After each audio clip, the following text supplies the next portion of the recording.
Un des mensonges qui sont proférés par les partisans du traité de Lisbonne, ça concerne les services publics. Dans le jargon de l'Union européenne, on ne parle pas de service public, on dit service d'intérêt général. Seulement, c'est un concept qui n'a aucune reconnaissance légale, ça ne se trouve dans aucun traité. Par contre, ce qui se trouve dans les traités, c'est ce qu'on appelle service d'intérêt économique général. Alors, quelle est la différence entre service d'intérêt général et service d'intérêt économique général?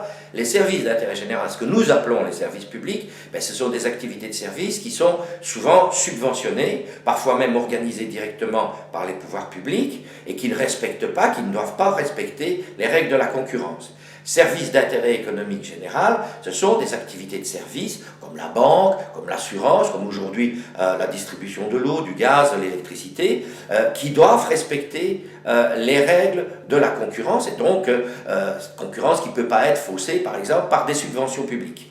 Alors, quel est le mensonge? C'est qu'on nous dit, désormais, avec le traité de Lisbonne, les services publics sont protégés. C'est vrai qu'il y a un protocole, c'est-à-dire une annexe au traité. Il faut savoir qu'un protocole a la même valeur que le traité lui-même, qui parle des services d'intérêt général, donc ce que nous considérons être les services publics. Mais il n'en parle que dans le titre. Quand on regarde le contenu du texte, ça concerne non pas des services qui ne seraient donc pas soumis aux règles de la concurrence, mais dans l'article de ce protocole, on parle des services d'intérêt économique général, donc des services soumis à la concurrence. C'est pas ça les services publics. Donc cette fameuse protection qu'apporterait le traité de Lisbonne aux services publics, elle n'existe pas.